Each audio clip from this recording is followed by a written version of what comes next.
لله رب العالمين، والصلاة والسلام على نبيه الكريم، وبعد. رب اشرح لي صدري ويسر لي أمري واحلل عقدة من لساني يفقهوا قولي. اللهم صل على سيدنا محمد الفاتح لما أخلق والخاتم لما سبق ناصر الحق بالحق والهادي إلى صراطك المستقيم وعلى آله حق قدره ومقداره العظيم. اللهم صل وسلم على سيدنا محمد عبدك ورسولك النبي الأمي وعلى آله وصحبه وسلم. Brothers and sisters, inshallah, today we're going to have a short conversation concerning the rulings of the fasting of the holy month of Ramadan. And inshallah, today we'll deal with some issues that may concern us, both from the legal standpoint as well as from a spiritual standpoint. So we're going to start today's session with the verse from Surah Al-Baqarah, which is Surah 2, verse 183, in which Allah subhanahu wa ta'ala says, أعوذ بالله من الشيطان الرجيم يا أيها الذين آمنوا كتب عليكم الصيام كما كتب على الذين من قبلكم لعلكم تتقون. Allah subhanahu wa ta'ala says in verse 183 of Surah 2, O you who believe, or O believers, fasting is prescribed for you as it was prescribed for those before you, that you may be conscientious. So this, scholars say that this is the verse that obligates the fast for Muslims as well as mankind in general. We're going to start today, inshallah, with the established obligation. And again, as I said, obligation is established in this verse. So we'll start with who must fast. So, fasting in the holy month of Ramadan is an obligation upon every Muslim. So these are what we call the conditions or the prerequisites. So the person has to be Muslim, one, and two, the person has to be of age or pubescent. And the age issue is something that the scholars have differed over. And of course, puberty is not something that everyone experiences the same way or at the same time. So again, it depends on the individual, and we all know the signs of puberty. In general age that's given for in the fiqh for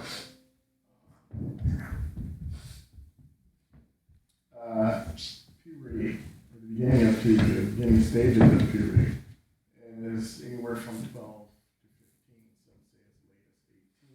And again, this is an individual thing. But in the fiqh, you will find these ages. Generally, we go with the age 15. For most people by the age of 15, you reach the age of puberty. So prior to that, fasting is not an obligation, but rather a recommendation for anyone below the age of 15, and they can, of course, withstand the rigor of the fast. The person also has to be sane, meaning that the person cannot be someone who is challenged by mental health that would interfere with the fast. In addition to that, a person has to be conscious and aware, meaning a person that perhaps maybe, say,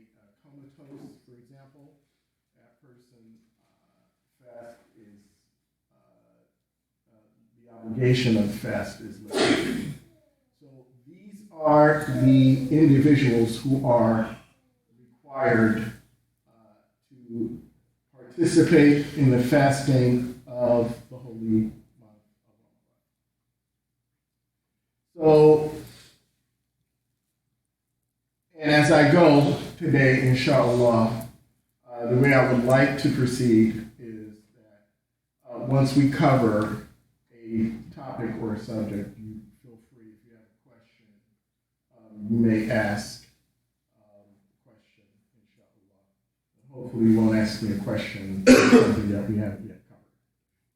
Okay? Inshallah. So I'd like to move on now to the quality of one's fast. So when we talk about fasting, the definition of fasting in the Sharia is abstaining from food, drink, and intimacy during the day of the fast. That is what we call sawm. So as long as that is the baseline for sawm. So as long as someone has abstained from those things, inshallah, that person will receive reward for successfully completing the day of fast. And that, as I said, that is the physical fast, where you're not eating, you're not drinking, and you're not engaging in any form of intimacy. The spiritual fast, however, includes a lot more. The spiritual fast is focused on one's conduct and one's behavior during the day of fast. So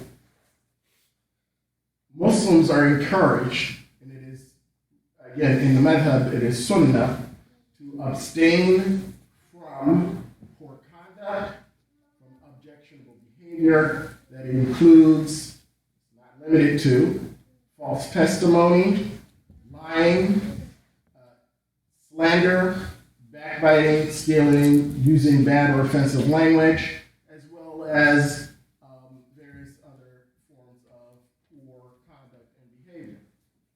Abu Hurairah, radiallahu anhu, says that Prophet sallallahu alayhi wa sallam said, مَنْ لَمْ يَدَعْ قَوْلَ الزُّورِ وَالْعَمَلُ بِهِ فَلَيْسَ لِلَّهِ حَاجَةٌ فِي أَنْ يَدَعَ طَعَامَهُ وَشَرَابَهُ.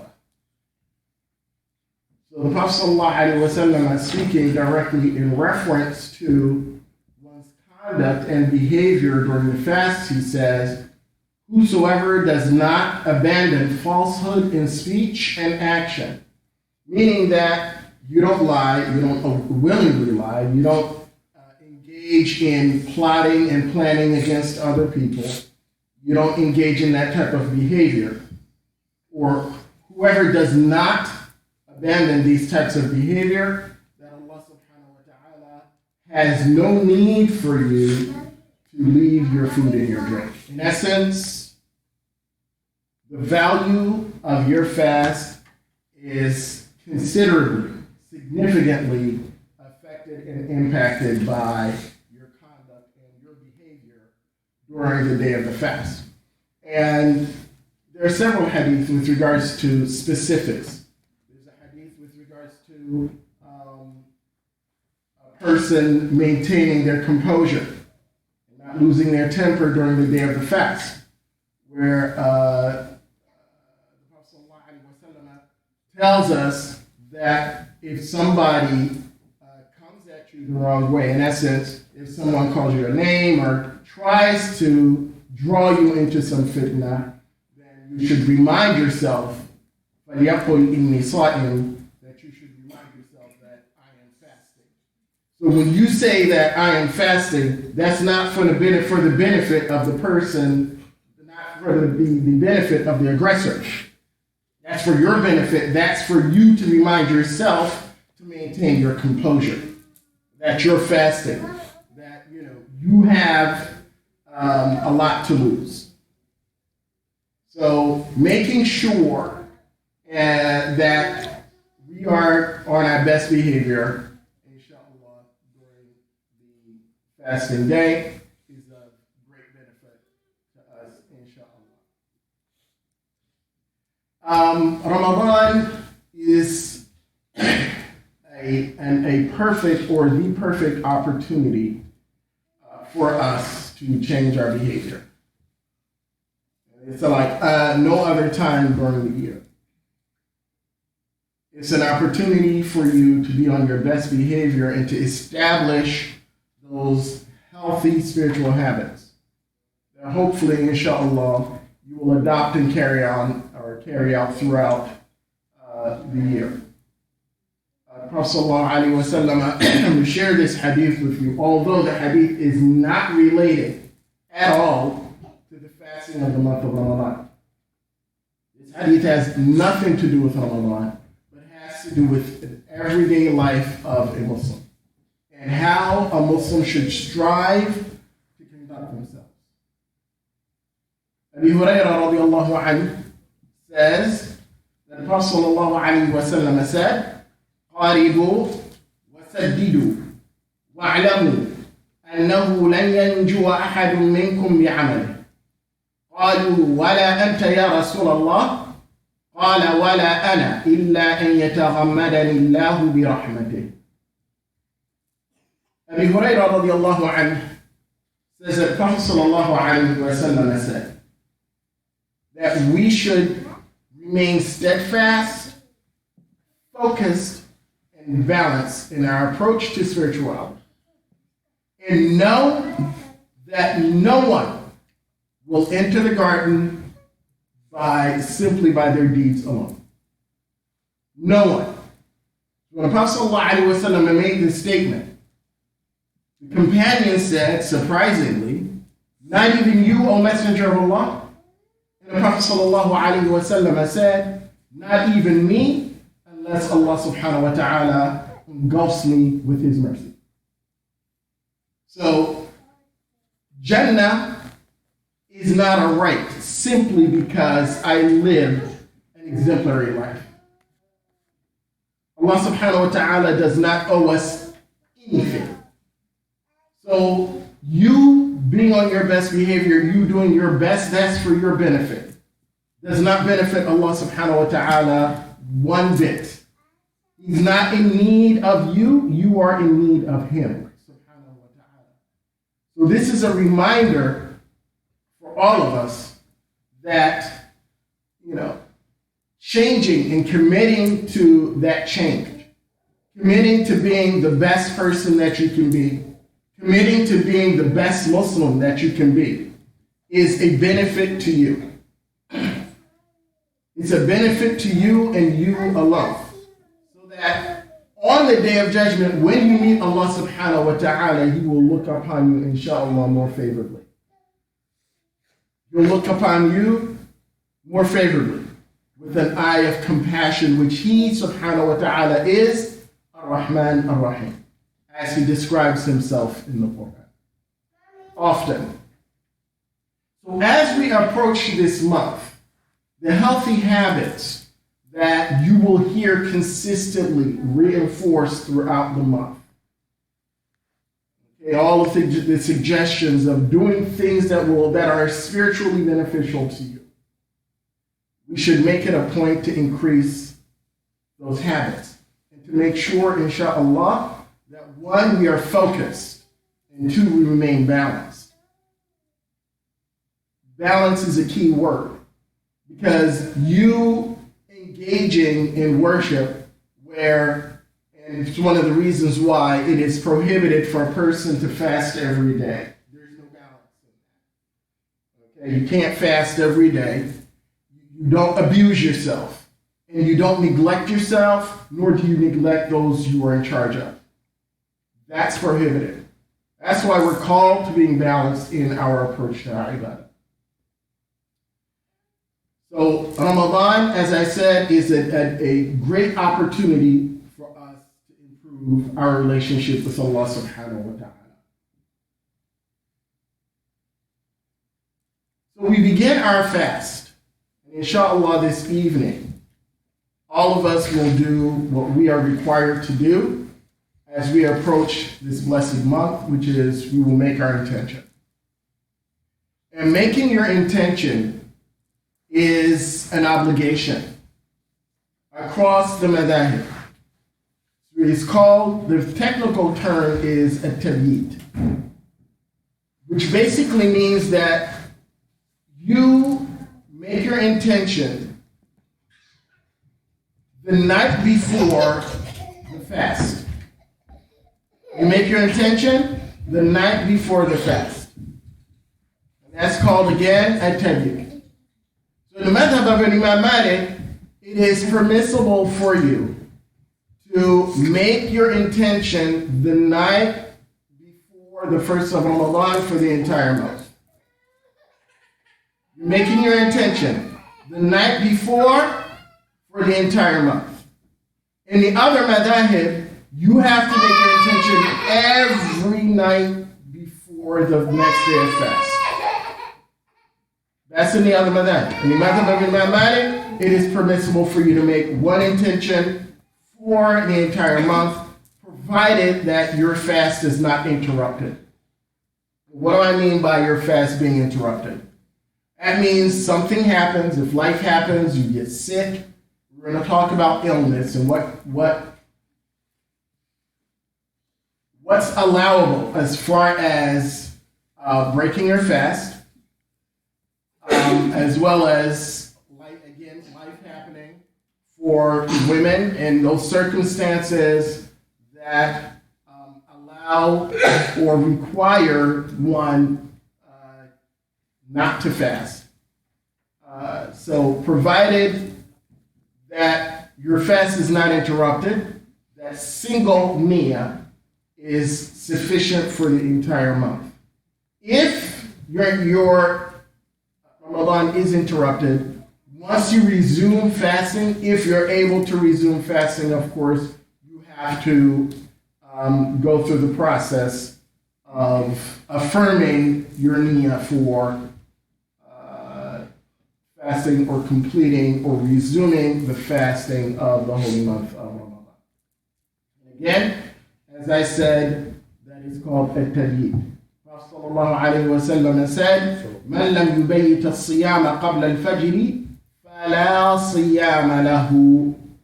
Whosoever does not affirm their fast the night before for Ramadan is not fasting. Plain and simple. You can't wake up one day, it's the first of Ramadan, you're oblivious.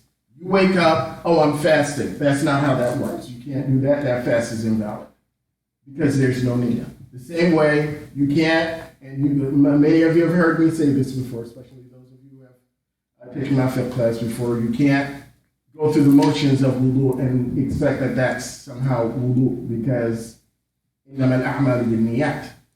So there has to be a niyyah, or your intention there has to be deliberation in regards to performing of these different rituals, including from wudu to salat to fasting, anything. The niyyah is key. So if there's no niyyah, there's no ibadah. Okay? So that is the intention, and the tabyid, again, as I said, is before you retire at night.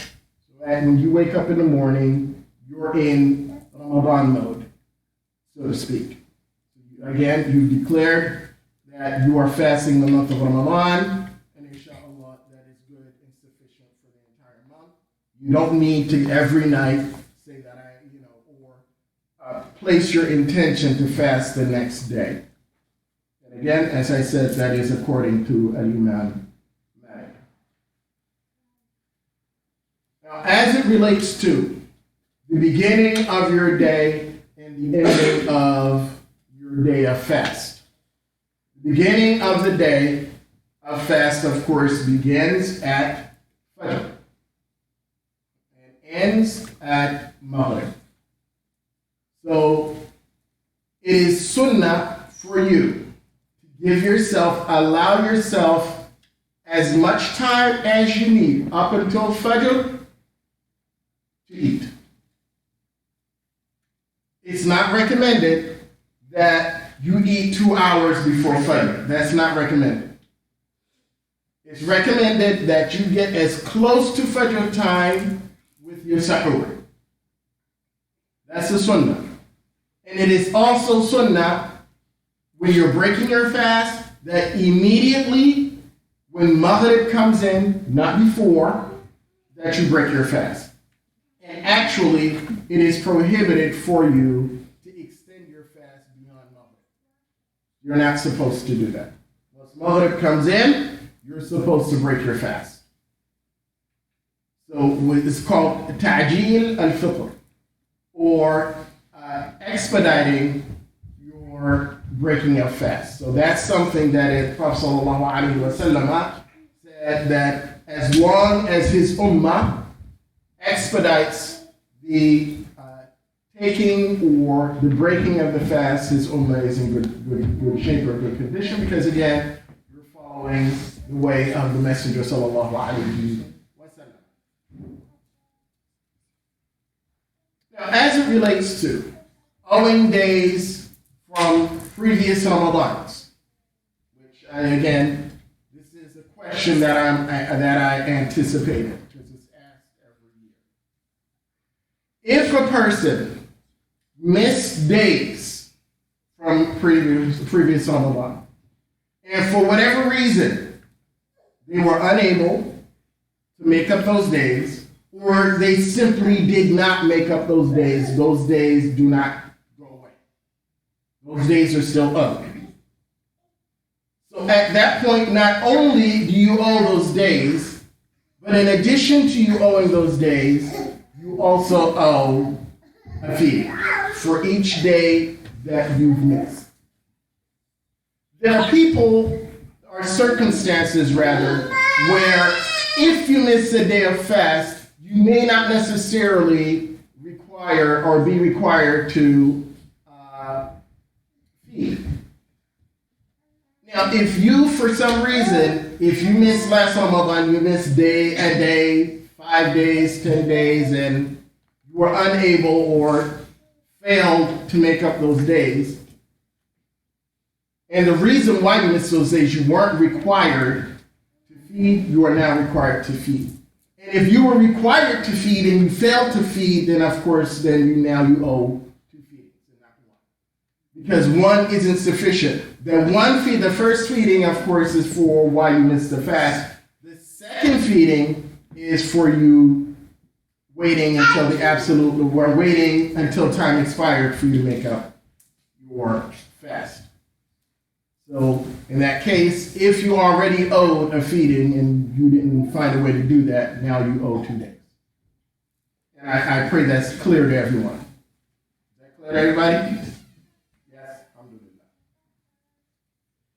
alhamdulillah. Okay, so we started talking about making up days. Now, the following persons must make up a day of fast. And again, when I say make up a day, that means that you have reason to break your fast. And you have to make up your fast, but you're not required to feed. So the first person that qualifies or that is required to make up the fast without feeding is a menstruating woman. So a woman on her cycle, you miss days, you're only required to make up those days. That's it. There's no feeding, there's no it'am. A pregnant woman as well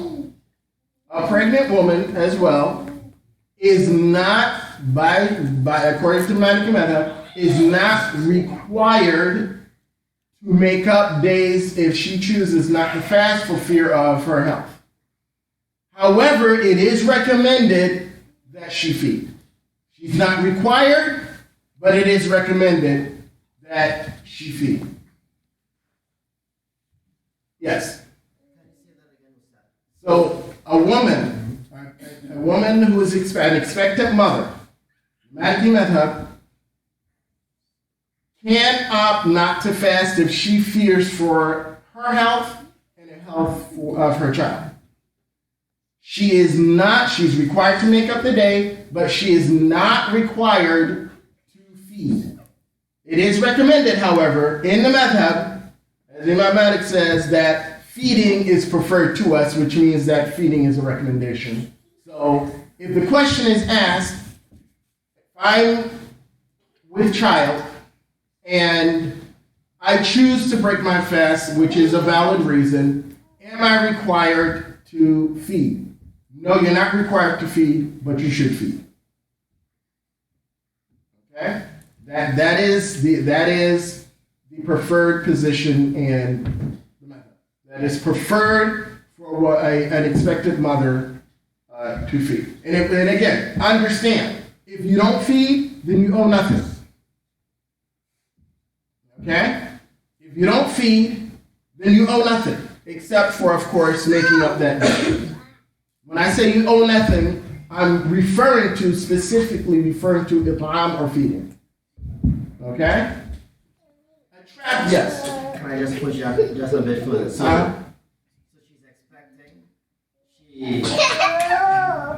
she's expecting. She doesn't have to feed now. If we take into consideration breastfeeding time, that might come after that. We didn't get to that yet. Okay. We're going to get to that. We didn't get to that yet. Because the two aren't the same. The two aren't in the same category. An expecting mother is in one category. A nursing mother is in a different category. So we're going to get to that in a minute. A traveler. A person traveling is allowed to break his fast if he feels that there's hardship. In the madhab, and this is mathematics preference, is that a traveler not break his fast during Ramadan if he can withstand the fast. But if you decide to take the rukhsa, if you decide to take the ease, then you can break your fast and there's no feeding required. A person that falls ill. What constitutes illness? Illness that allows breaking the fast is one in which a person feels for their overall well-being. In essence, if you fast, you're putting your life in danger. So let's say, hypothetically speaking, a person came down with the flu, for example, right?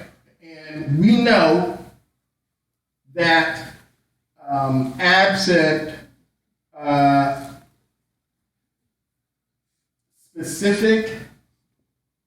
specific regimen for combating the flu, that could easily turn into something else. So specifically, being hydrated, making sure that you're hydrated. For example, not necessarily eating. More importantly, staying hydrated is key to one's recovery. So a person that has been stricken by the flu, it is not recommended that that person fast, because then that person would put themselves in jeopardy of potentially worsening their condition. Or a person that has a type of ailment in which they are on regimented medication. They have their medication regimen where if you miss a dose, then you're putting your life at risk. So you can't switch the dosage or something like that. So that type of person is not required to fast, nor are they required to feed. Okay? And we're talking about short-term illness, not long-term illness. Long-term illness, there's a different ruling for that. Okay? So before we move on, does anybody have any questions? Yes.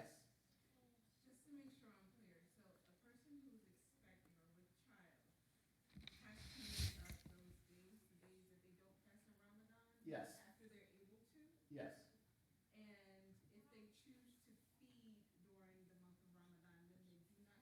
No, they still have to make up. You have to make up the day regardless. Okay? Making up the day is an obligation.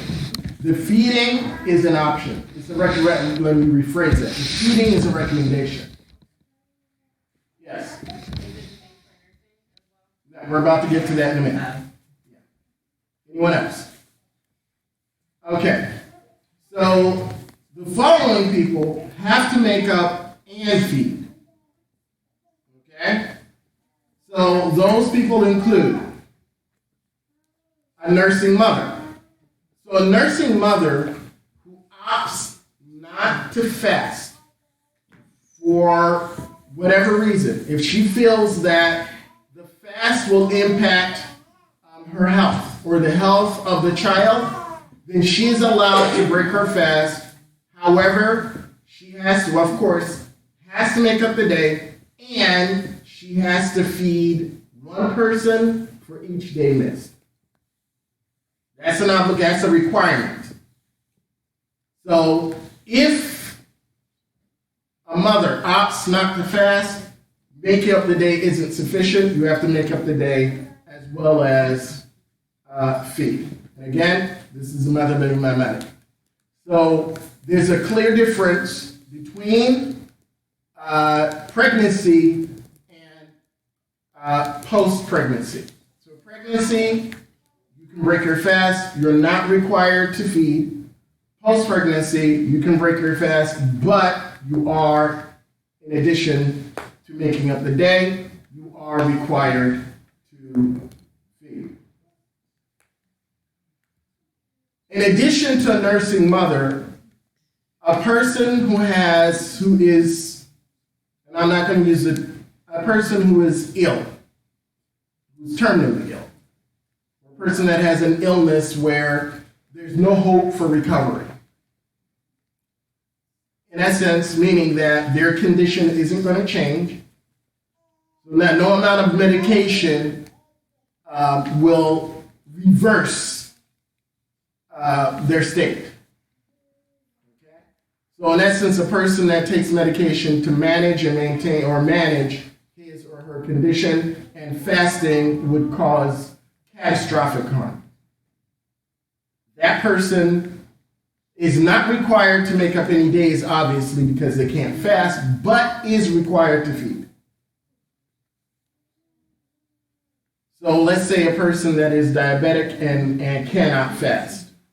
And that person obviously is not, and again, diabetes varies from person to person, again, depends on, that the person that cannot fast would be required to feed, and of course, making up a day is not a requirement. Okay, any questions here?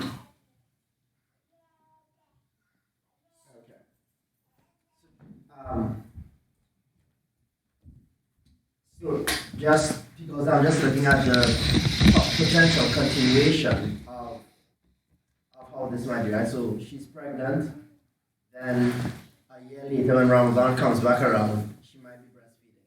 Mm-hmm. And she's breastfeeding throughout that time. Mm-hmm. So the likelihood that she'll be able to make up missed days, right? This is the question I'm asking. So the likelihood that she'll be able to make up missed days from that Ramadan to the next Ramadan might be less, right? She may not be able to make up those days. So next Ramadan comes around, she's breastfeeding, and she figures out that she wants to continue breastfeeding, and when she tried not to, so she's breastfeeding and she chooses not to fast. Based on what was said before, right? My question now is, so she is unable to make up the days between one Ramadan and the next. What does she have to do? So she still owes the feeding.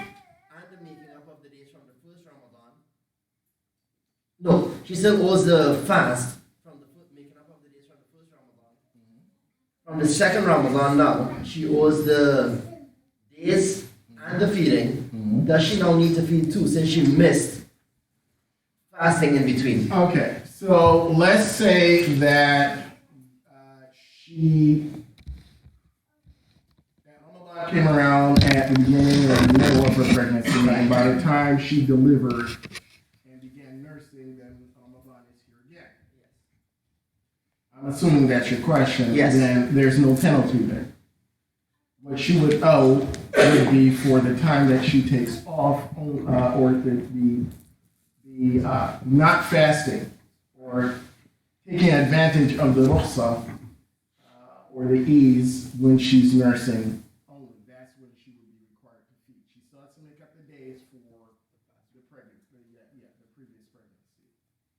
And of course, it's individual.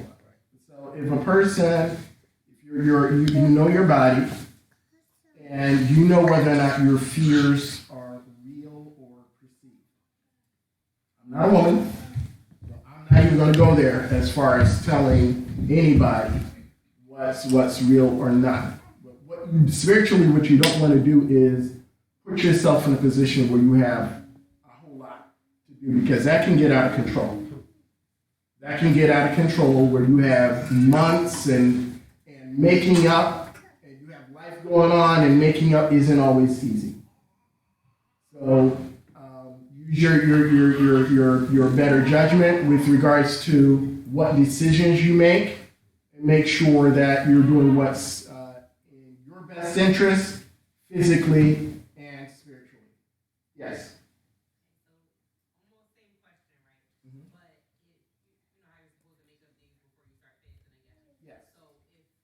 you didn't get to make up your days from the previous year? Yes, absolutely. You absolutely. If you make the decision that I'm going to fast, and Ramadan came, you fast Ramadan, the current Ramadan first. It's the same as if a person missed a prayer, right? So if you miss a salah, say you miss Dhuhr, and Asr time comes in, you make Asr, and again, this is a fiqh question. You miss Dhuhr, and you're up against Asr. Or rather, let me rephrase that. You miss Dhuhr and Asr. Because the ruling is that you make the salah that's in time if it's expiring. If the time is expiring. So for example, if you miss Dhuhr and you were late for Asr, and you only had enough time to get in one salah, you get in a salah that's due at that time, which in that case would be Salatul Asr. So if you have enough time to get in at the entirety of Salatul Dhuhr, in at least one rak'ah of Salatul Asr, then you make Dhuhr first and then Asr. And then, of course, you'll get credit for making Salah on time.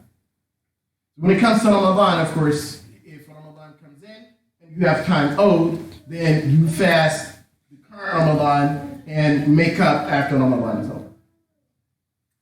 Yes. So in relationship to the feeding, can you clarify what actually constitutes feeding?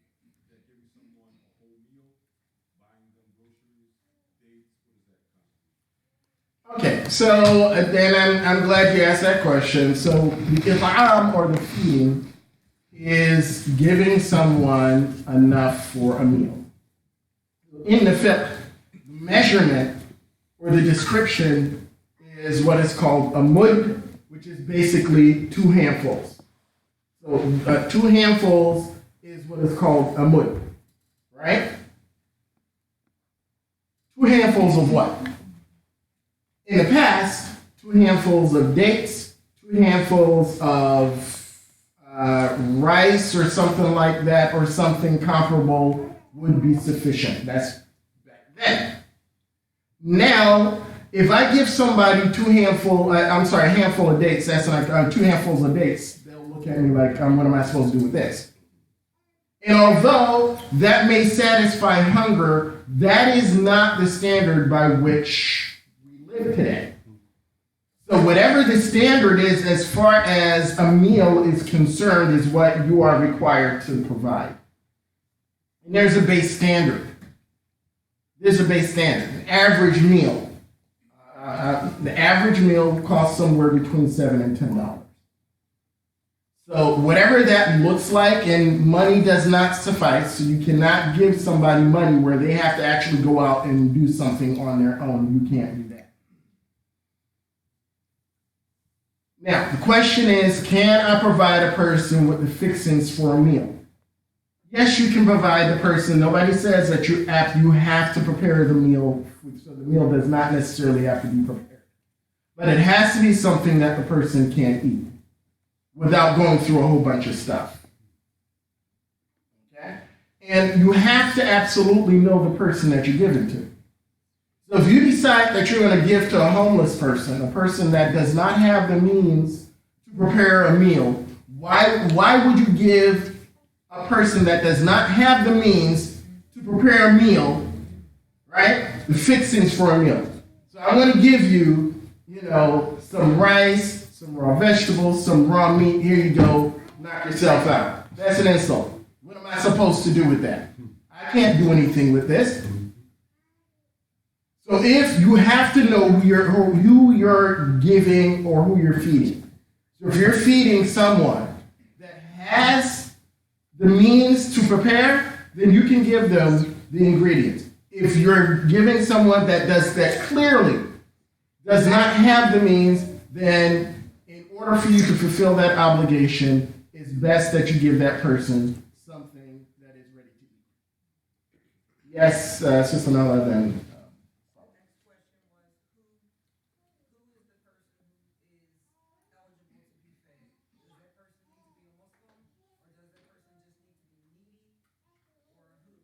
Okay, so that person has to be what's referred to in the fiqh as a miskin. The word miskin in the Quran is mentioned often. So faqir a poor person isn't mentioned. A miskin is a person that has absolutely nothing. They don't know where their next day meal is going to come from. So that's the person that, in order of priority, that's where that meal should go to. In the absence of that person that meets that requirement, then you look at the person that's next in order. And that person could be someone that's struggling to make it through the week, as opposed to struggling to make it through the day. So let's say the person's struggling to make it through the week, you give them something to help them get through the week. Okay? Inshallah. Yes. Oh, I'm sorry, I didn't finish answering your question. You asked if the person had to be Muslim. No, the person does not have to be Muslim. That is not a criteria that is established in the Quran. You have scholars that have said that preference is given to Muslims, but acts of compassion don't discriminate between believing and non-believing people, because a human being is a human being. A human being in need is a human being in need.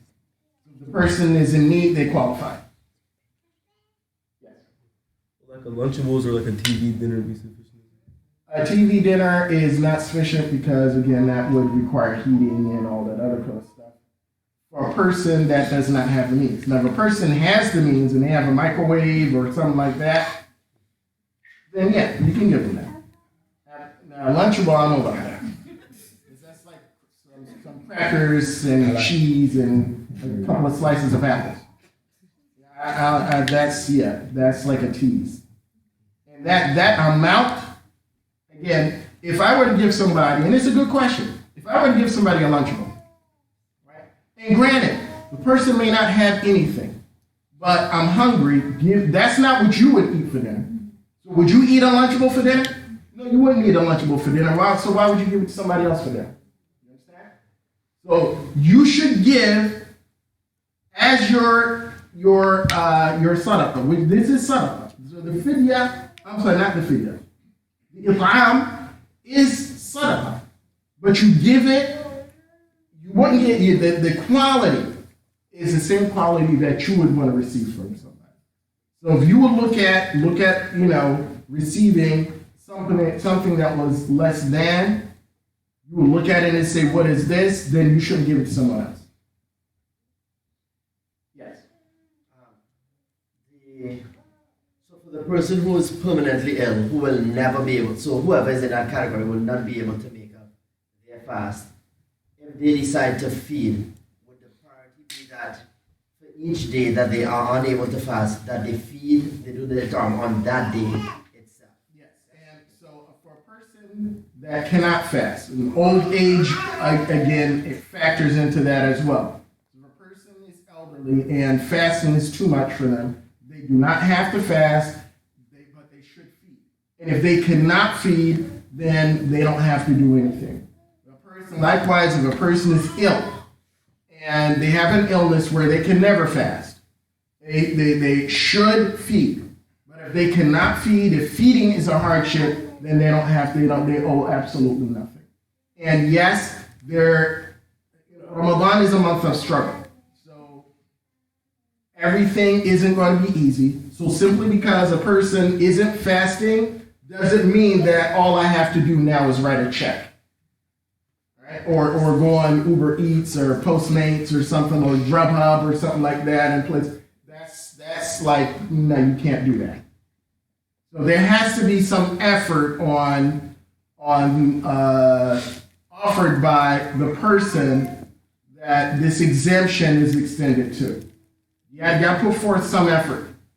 And, the preference, especially for people who are able, if you're able to every night identify someone and do that feeding yourself, you should do that. You should do that. Yes.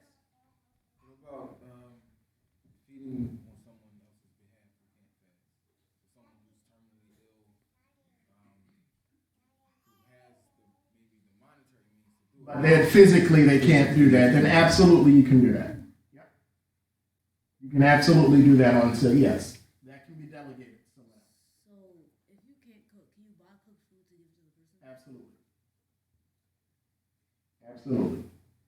And of course, cooked meals cost more than uncooked meals. So. All right. Any other questions before we move on? So we're going to move on now to forgivable mistakes. So a person who accidentally eats during the day of the fast can continue fasting their day. Okay, so the person forgets I'm fasting and they take a drink or something like that. And again, usually that happens out of habit. I mean, you're in the habit of eating at a certain time and you go for something. As long as it's not intentional and it's out of forgetfulness, then you can continue with your fast. What you cannot do is once you realize that you're fasting, you can't continue, immediately have to cease drinking or eating. If you have something, literally, you have something in your mouth, you have to expel it, you have to get rid of it. You can't say, well, since I'm chewing this, I might as well swallow it. You can't do that because once you do that, your intention is to consciously violate the fast. And consciously violating the fast, that's something we're about to talk about right now. So a person that consciously violates the fast by either eating or engaging in intimacy, then that person not only is required to make up that day, but there's an added penalty, and that penalty is what we call a kafara. And that kafara, or that penalty, is either one of three. You either have to free a captive or a slave, which that's not applicable, or you have to feed 60 needy people, or you have to fast 2 consecutive months.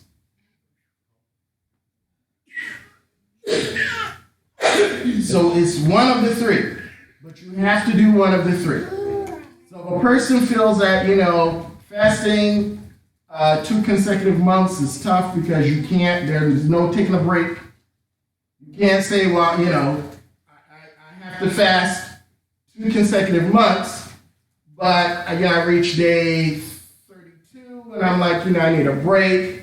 If you take a break, then you got to start all over again. The only time you don't have to start all over again is if you have an absolute emergency. Let's say you got sick or something and you can't continue. And that's called the kafara.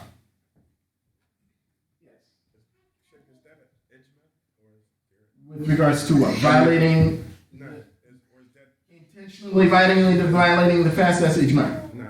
So if somebody eats intentionally, drinks intentionally, or engages in intimacy, and the Sharia is very specific with regards to intimacy, intimacy is intercourse.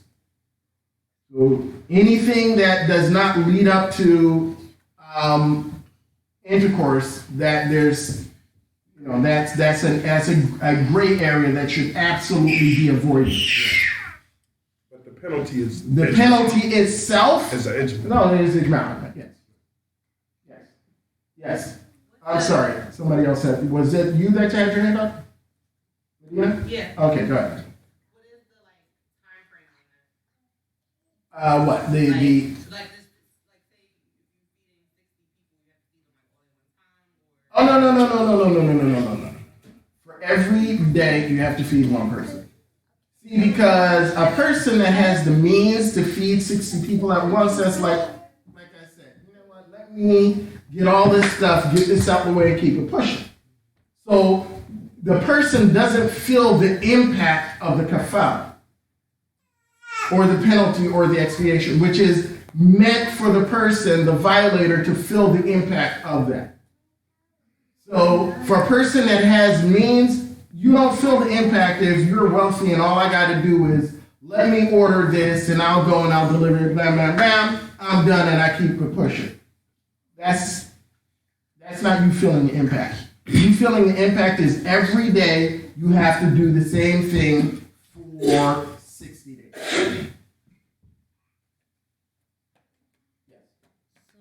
if you intentionally don't fast 3 days, you have to feed For each day, you owe that kafara. Yeah. So let's say a person, like you said, 3 days. So you intentionally broke your fast 3 days on the month of Ramadan. What's the math? 3 months. I'm sorry, 3 days. 180 days. 180 days. You got 180 days for how many months? 6 months. Is there a time frame for when it has to be done? It's supposed to be done before the next Ramadan.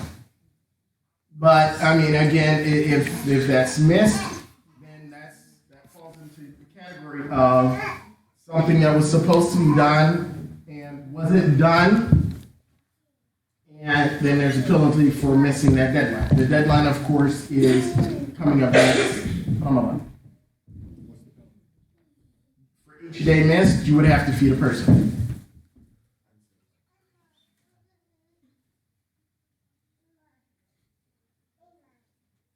Okay? Anyone else? Yes. So in feeding that person, feeding this, say for instance, like you said, 60 people, right? Is it 60 consecutive? I mean, each day, you can't, if you miss a day, you gotta start over again with that as well? No. Okay, so That's for the fast only. Yeah, because again, in the Quran, Allah subhanahu wa ta'ala says, صِيَامُ شَهْرَيْنِ مُتَتَابِعَيْنِ. So, yeah, 2 consecutive months. So, that maintaining that order is specifically in reference to fasting, not it'am. Yes. I'm sorry. If you, let's say if you're making if you're feeding people because you're not basing because you're nursing, and then let's say you also have to feed people because you broke your fast, like, should you feed like 2 people a day, or should you feed, can one person be like for both things, or? Yeah, so one person can't be for both things unless that person, you're feeding that person on 2 separate days.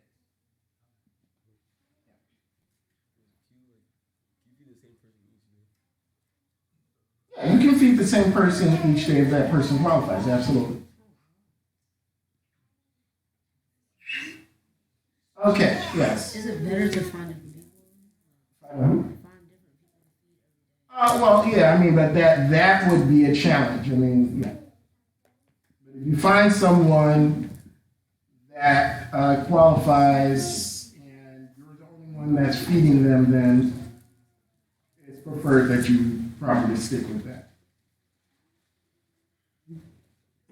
Alright, so next we're going to move on to the night prayer or Qiyam al-Layl. So we've passed the fast, and if anybody else has any other questions regarding the fast, feel free to ask. But now we're dealing with the night prayer, which is a sunnah. And it is an established sunnah. Prophet sallallahu alaihi wasallam first established praying Taraweeh in his masjid.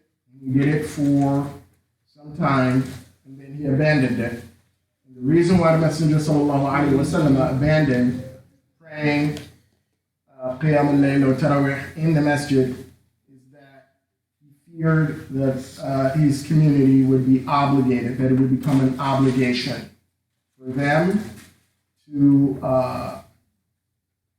pray Taraweeh.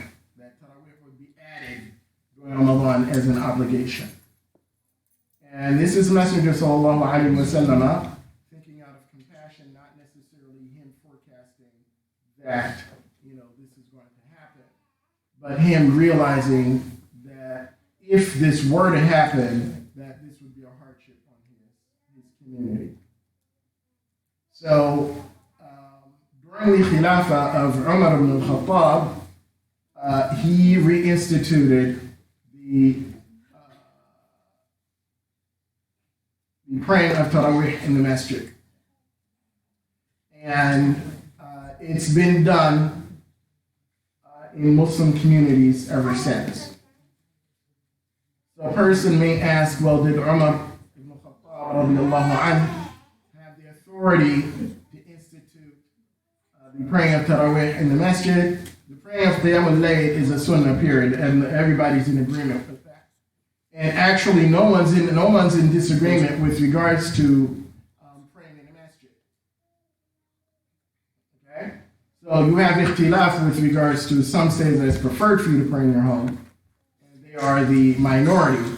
But no one's in disagreement with the fact that praying Qiyam al-Layl or Taraweeh, as we call it, in the masjid is an established sunnah, and that Umar ibn Khattab radiallahu anhu established that sunnah, and of course they use a hadith to support Umar ibn Khattab's his actions. And that action is similar to Umar ibn Khattab radiallahu anhu establishing the calling of the first adhan for Jum'ah. During the time of the Prophet ﷺ, it was a single adhan for Jum'ah. Umar ibn Khattab radiallahu anhu established the second adhan, which in fact is the first adhan, which again is supposed to serve as notice to those who are engaged in whatever activity, be it business or whatever, that Jum'ah, the time for Jum'ah is nearing. And it's similar as well to Abu Bakr radiallahu anhu and Umar ibn Khattab radiallahu anhu, the compilation of the Quran. And all of these are decisions that these great companions made, which became part of what we do, part of our practice. So in the madhab of Imam Malik, we recommended, you have, again, as I said, various opinions with regards to the amount of rak'ahs that are performed for Taraweeh. The people of Medina established, and it's recorded that the people of Medina would pray 20 rak'ahs. This is for Taraweeh, not including witr. 20 rak'ahs, not including witr. So the description of these 20 rak'ahs is that you're praying these rak'ahs in pairs. Again, this is based on a hadith where Prophet ﷺ said, Salatul Layli mathna mathna, or that the night prayer is in pairs, 2. So that is what we call a shaf', and then you have a watr, which is the odd number rak'ahs, which can be 1, 3, 5, 7, 9, 11, etc. So witr, again, is an odd number, and usually we pray the 3 rak'ahs for witr. So our combined number would be 23. And you have various masajid where they may pray 11, 8 for tarawih, and 3 for witr, etc., all of which is fine. There's absolutely nothing wrong with any of that. And as I said, that's sunnah. There's a way for you to get closer to Allah subhanahu wa ta'ala by participating in the prayer. It's not an obligation, it's not a requirement, it is a sunnah. And praying at night is a sunnah, and it is something that is spiritually rewarding for you. It's a way for you as well. If we're going to talk about in a minute about reading the Quran during the holy month, and one of the ways that you can do that is if you participate in the prayer. So you get credit for not only reading, but you also get credit for listening to the Quran during a period, and especially during the blessed month. So if you're unable to read, if that's a struggle for you, then following in the Quran again will be spiritually rewarding for you. Now, one thing that I did want to mention with regards to praying in congregation, and remembering that when you're praying in congregation, you are following an imam. So whatever the imam does, you're obligated to do. So you can't go off on your own and do your own thing. So the imam goes into ruku', and he comes out of ruku', you have to come out of ruku'. Right? If he goes into sujood, and he comes out of sujood, you got to come out of sujood. You can't stay in sujood. And then when the imam goes back into sujood again, you're just coming out of sujood. The moment you do that, you're in violation. You're in violation. Sallallahu Alaihi Wasallam said, إِنَّمَا جُعِلَ الْإِمَامُ لِيُؤْتَمَّ بِهِ. This hadith is reported by Imam Abu Dawood and An-Nasa'i. That the purpose of the imam is to follow. So if you're not following the imam, you're in violation. And that not only that includes any movements that we add. And in the madhab, you can't add movements to your salah anyway. Because you adding movements to your salah is a violation. In the madhab of Imam Malik, you adding movements that are not part of the description of the salah is a violation. You've added something to the salah that's not part of it. Okay? And delaying, if that's what you want to do, you want to make sujood for however long, then you need to pray on your own. You shouldn't participate in Salatul Jama'ah. Because the moment the imam moves, you have to move. That's what you're supposed to do. The imam stands up, you stand up. Even if the imam is in error, even if the imam forgets. If the imam forgets and you recognize that the imam forgets and he continues, you continue. At no point are you allowed to do your own thing. Okay? So I just wanted to bring that point up. Now, as it relates to reading the Quran, it's recommended that you read as much Quran as you can during the blessed month, and we often encourage people to try to complete a reading of the entire Quran. And I know that trying to do that can be a daunting task when you look at it like the Quran. There's no way I'm going to get through all of this. But if you actually plan your reading, you can do it. The Quran is divided into 30 sections or ajza. And each juz has what we call 2 hizbs, 2 sections, right?